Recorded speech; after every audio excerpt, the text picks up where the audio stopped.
প্রিয় শিক্ষার্থীরা, আশা করি তোমরা সবাই ভালো আছো। ইতিমধ্যে জেনে গিয়েছো যে আজকে আমাদের পাঠটা কি হবে। ঠিক আছে, তিন ধর্মের বিশ্বাস, উৎপত্তি ও বিকাশের প্রথম পরিচ্ছেদের প্রথম ক্লাসটা আমরা এর আগে নিয়েছিলাম। আজকে সে প্রথম পরিচ্ছেদ অর্থাৎ হিন্দু ধর্ম বিশ্বাসের তৃতীয় পর্ব। ঠিক আছে, প্রথম পর্বের মধ্যে আমরা হিন্দু ধর্মের বিশ্বাস এবং প্রতিটা নিয়ে বিশ্বাস নিয়ে কথা বলেছিলাম। হিন্দু ধর্মের বিশ্বাস নিয়ে কথা বলেছিলাম, যে হিন্দু ধর্ম কি জিনিস এবং বিভিন্ন ধর্মগ্রন্থ নিয়ে কথা বলেছিলাম, তাই না? আজকে আমরা দেখবো যে হিন্দু ধর্মের যে সিস্টেম রয়েছে, অর্থাৎ যেটা ছিল এক সময়, যেটা হয়তো এখন মেনটেন করা হয় না, সেই চতুরাশ্রম, যেটা চারটা আশ্রম আমাদের জীবনকে ভাগ করা হয়েছিল, সেই চারটা আশ্রমের বিষয়টা নিয়ে আজকে আমরা একটু আলোচনা করব। ঠিক আছে, তো তোমরা আমার সাথে থাকবে সে আশীর্বাদ করছি, ব্যক্ত করছি। পাঠ 4 ও 5 আগে আমরা 1 থেকে 3 পর্যন্ত পাঠ করেছিলাম। আজকে আমরা পাঠ 4 ও 5 করব এবং এই পাঠ 4 ও 5 মধ্যে এই চতুরাশ্রমটাই পড়ে। ঠিক আছে, তো সেক্ষেত্রে আসো যে চতুরাশ্রম হিন্দু ধর্মের দুটি দিক প্রত্যক্ষ করা যায়, ব্যবহারিক এবং পারমার্থিক। ব্যবহারিক জীবনের কর্মকাণ্ডের মধ্য দিয়ে আধ্যাত্মিক বা পারমার্থিক উন্নয়নের লক্ষ্য থাকে, অর্থাৎ দুটো দিক আছে। ঠিক আছে, ব্যবহারিক ও পারমার্থিক দিক আছে। তো সেক্ষেত্রে যে ব্যবহারিক জীবনটা আমাদের আছে, প্র্যাকটিক্যাল লাইফ যেটাকে বলা হচ্ছে, সেই ব্যবহারিক জীবনের যে কর্মকাণ্ড, সেগুলোর মধ্য দিয়ে কিন্তু আধ্যাত্মিক বা পারমার্থিক উন্নয়নের লক্ষ্যটা থাকে। ব্যবহারিক জীবনটা বাদ দিয়ে নয়, কিন্তু ব্যবহারিক জীবনের কর্মকাণ্ডের মধ্য দিয়ে। ধর্মের সংজ্ঞা প্রসঙ্গে শাস্ত্রে বলা হয়েছে, যা থেকে উদ্বুদ্ধ হয় অর্থাৎ সাংসারিক উন্নতি ও নিশ্চিত মঙ্গল লাভ হয়, তার নাম হচ্ছে ধর্ম। তাহলে যা থেকে উদ্বুদ্ধ হয় অর্থাৎ সাংসারিক উন্নতি ও নিশ্চিত মঙ্গল লাভ হয়, তার নাম হচ্ছে ধর্ম। এ থেকে বোঝা যায় হিন্দু ধর্মের ঋষিগণ মানব জীবনকে বিকশিত ও সার্থক করে তোলার জন্যই সচেষ্ট ছিলেন। ঠিক আছে, তো মানব জীবনকে বিকশিত ও সার্থক করে তোলার জন্যই সচেষ্ট ছিলেন, কেননা যা থেকে উদ্বুদ্ধ অর্থাৎ সাংসারিক উন্নতি ও নিশ্চিত মঙ্গল লাভ হয় যা থেকে, সেটাই হচ্ছে ধর্ম। ঠিক আছে, স্বাভাবিকভাবে মানুষের জীবিত থাকার সময় ধরা হয় 100 বছর। যদি আমরা 100 বছর বাঁচি না, তারপর আমরা 100 বছরকে জীবিতের সময় অর্থাৎ জীবনের সময়টাকে আমরা ভাগ করে দিয়েছি। এই 100 বর্ষের জীবনকে 4টি স্তরে বা আশ্রমে বিভক্ত করা হয়। আমাদের ধর্মের কথা বলা হচ্ছে, প্রতিটি বিভাগের সময়সীমার গড় 25 বছর। ঠিক আছে, অর্থাৎ 4টা আশ্রম, সেই 4টা বিভাগ বা আশ্রম, সেই 4টা বিভাগের প্রতিটার বয়স হচ্ছে 25 বছর করে। তো প্রথম 25 বছরকে বলা হয় ব্রহ্মচর্য আশ্রম। ঠিক আছে, ব্রহ্মচর্য আশ্রম কি আমরা দেখব। দ্বিতীয় 25 বছর ধরা হয় গাহস্থ আশ্রম এবং তৃতীয় 25 বছর ধরা হয় বানপ্রস্থ। আর যে শেষ 25 বছর, সেটাকে বলা হয় সন্ন্যাস আশ্রম। ঠিক আছে, তাহলে প্রথম 25 বছরকে বলা হয় ব্রহ্মচর্য আশ্রম, দ্বিতীয় 25 বছরকে বলা হয় গাহস্থ আশ্রম এবং তৃতীয় 25 বছরকে বলা হয় বানপ্রস্থ। আর যে শেষ 25 বছর, 100 বছরের মধ্যে, সেটাকে বলা হয় সন্ন্যাস আশ্রম। ঠিক আছে, প্রথম আসো ব্রহ্মচর্য আশ্রম। প্রতিটা আশ্রমে এই সুনির্দিষ্ট কর্তব্য কর্ম রয়েছে। মানুষের 5 বছর বয়স হলেই তাকে গুরু গৃহে গমন করে ব্রহ্মচর্য জীবন শুরু করতে হয়।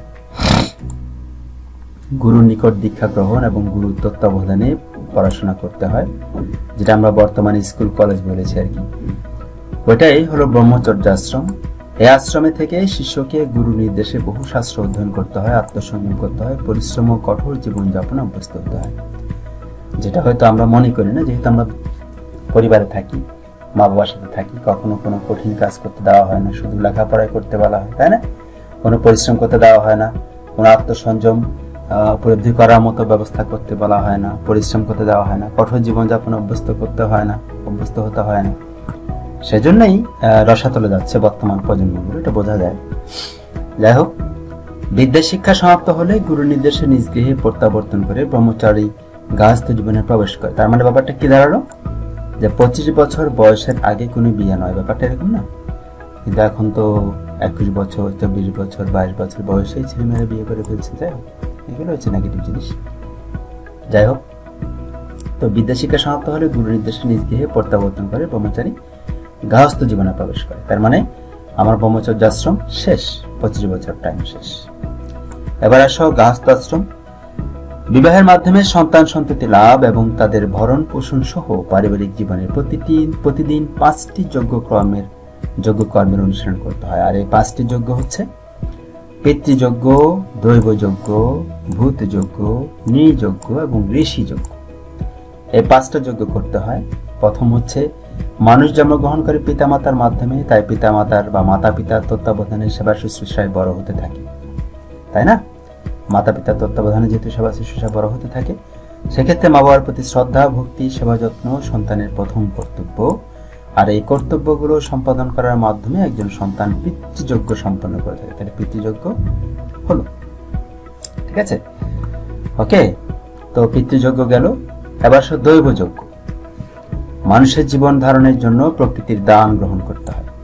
ব্যাপারটা খুব ইম্পর্টেন্ট কথা। এই দানের কর্তাবৎস হলেন স্বয়ং ভগবান। প্রকৃতির মধ্য দিয়ে ভগবানের মহত্ব প্রকাশিত। তার প্রকৃতি দত্ত বস্তু ভোগ করার সময় মানুষ কৃতজ্ঞ চিত্তে প্রকৃতি ভগবানকে তার ভোগ্য বস্তু নিবেদন করে থাকে। আর এই কর্মটিকে বলা হয় দৈবযজ্ঞ। ব্যাপারটাকে ভালো করে বুঝো। হ্যাঁ, প্রকৃতি যেহেতু আমাদের দানের উৎস, স্বয়ং ভগবান, এবং প্রকৃতি যেহেতু ওনারই সৃষ্টি, তাই না? তো মানুষ কৃতজ্ঞ চিত্তে সে প্রকৃতি ভগবানকে তার ভোগ্য বস্তু নিবেদন করে থাকে। এটাকে বলা হচ্ছে দৈবযজ্ঞ। আর ভূতযজ্ঞ হচ্ছে পাখি সহ অন্যান্য জীব জন্তুর আহার প্রদান সহ নানা প্রকার পরিচর্যা, যেটাকে বলা হয় ভূতযজ্ঞ। অতিথি সেবাকে বলা হয় নৃযজ্ঞ। আর পদ্ধতিগতভাবে বেদ সহ প্রয়োজনীয় গ্রন্থাদি পাঠের দ্বারা জ্ঞান উন্নতি করতে অর্জনের প্রচেষ্টাকে বলা হয় ঋষিযজ্ঞ। তাহলে ভূতযজ্ঞ হচ্ছে পাখি সহ অন্যান্য যে জীবজন্তু সেগুলোর আহার প্রদান করা বা এদের পরিচর্যা করা। অতিথি সেবা করাকে বলা হয় নৃযজ্ঞ। আর পদ্ধতিগতভাবে বেদ সহ প্রয়োজনীয় গ্রন্থাদি পাঠের দ্বারা যে জ্ঞান এবং নৈতিকতা অর্জনের প্রচেষ্টা করা, সেটাকে বলা হয় ঋষিযজ্ঞ। প্রাচীনকালে মুনি ঋষিদের নিকট থেকে উক্ত জ্ঞান অর্জন করতে হয় বলে এর নাম হচ্ছে ঋষিযজ্ঞ। আগে এটা নিতে হতো। মানুষ সমাজবদ্ধ জীব, জীবনের প্রয়োজনে অনেক দ্রব্যই সমাজের নিকট থেকে সংগ্রহ করতে হয়। মানুষ তার দৈনন্দিন চাহিদা যেমন খাদ্য, বস্ত্র, চিকিৎসা ইত্যাদি সমাজের ভিন্ন ভিন্ন লোকের নিকট থেকে পেয়ে থাকে। আর সামাজিক চাহিদার কারণে মানুষ মঠ, মন্দির, উপাসনালয়, বিদ্যালয় এবং চিকিৎসালয় ইত্যাদি স্থাপনের মধ্য দিয়ে সেবাকর্ম অনুসরণ করে। এই সমস্ত কর্মের মধ্য দিয়ে সমাজের প্রতি তার কর্তব্য সম্পাদন করে। আর এটিকে বলা হয় গার্হস্থ্য আশ্রমের কর্ম। ব্রহ্মচর্য শেষে বিবাহ করে সংসার ধর্ম পালন গার্হস্থ্য আশ্রমের অন্তর্গত। ব্যাপারটা বুঝতে পারছো? ব্রহ্মচর্য শেষ বলতে যে আগে যে আমরা 25 বছর টাকা দিয়ে আসলাম, সেটা শেষ হওয়ার পরে বিবাহ করে সংসার ধর্ম পালন করা হচ্ছে গার্হস্থ্য আশ্রমের মূল কথা। কথাটা কি ক্লিয়ার হলো? ওকে, তাহলে আমাদের কয়টা যজ্ঞ করতে হয়? 5টা যজ্ঞ, ঠিক আছে? পিতৃযজ্ঞ, দৈবযজ্ঞ, ভূতযজ্ঞ, নৃযজ্ঞ এবং ঋষিযজ্ঞ, ঠিক আছে? ওকে, এবার সব বানপ্রস্থ আশ্রম। বানপ্রস্থ আশ্রম কি জিনিস? তৃতীয় পর্যায়ে আসে বানপ্রস্থ আশ্রমের কথা।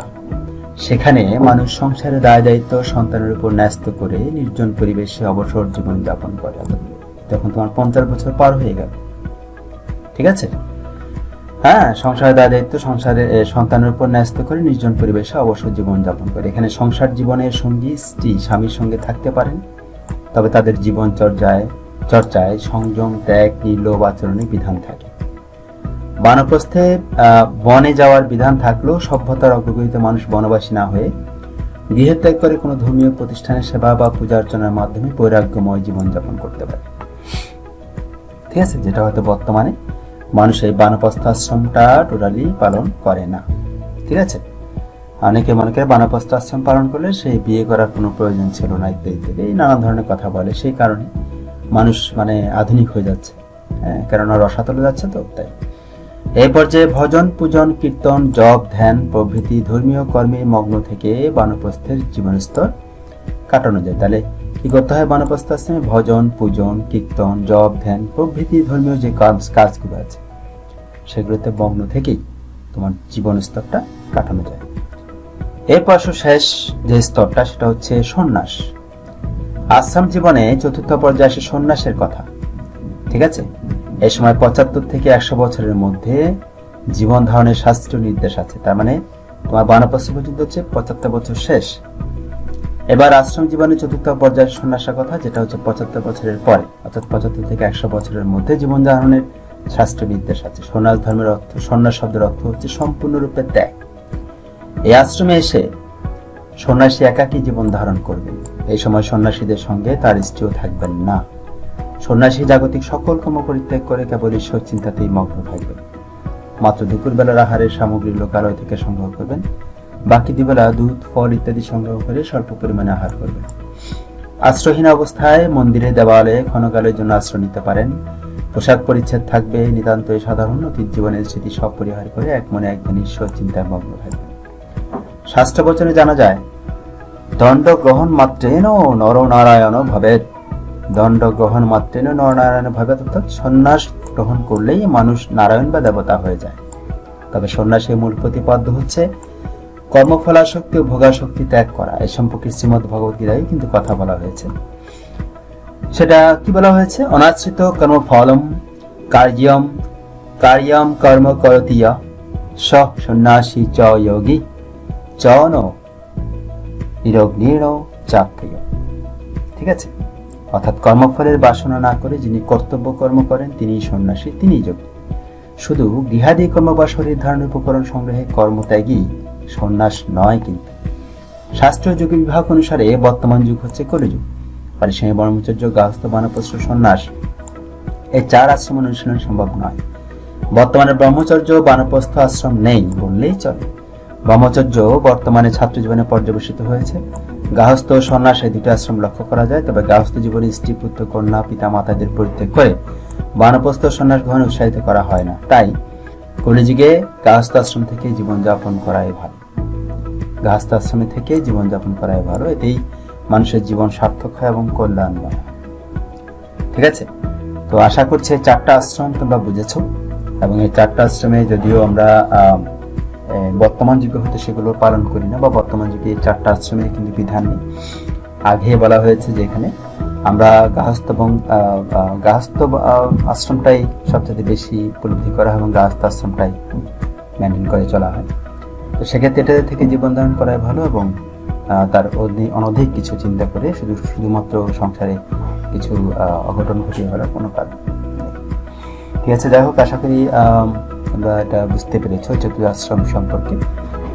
এই সম্পর্কে যদি আর কোনো প্রশ্ন থেকে থাকে তোমরা আমাকে প্রশ্ন করতে পারো, কমেন্টস করতে পারো। ঠিক আছে, তো আজ এ পর্যন্তই। আগামী ক্লাসে তোমাদের সাথে আবারও দেখা হবে। সে পর্যন্ত তোমরা ভালো থাকবে, সুস্থ থাকবে, নিরাপদ থাকবে এবং অবশ্যই আমার ক্লাসটা দেখতে থাকবে। আজকে আমাদের বিদায় নিচ্ছি। সকলকে ধন্যবাদ।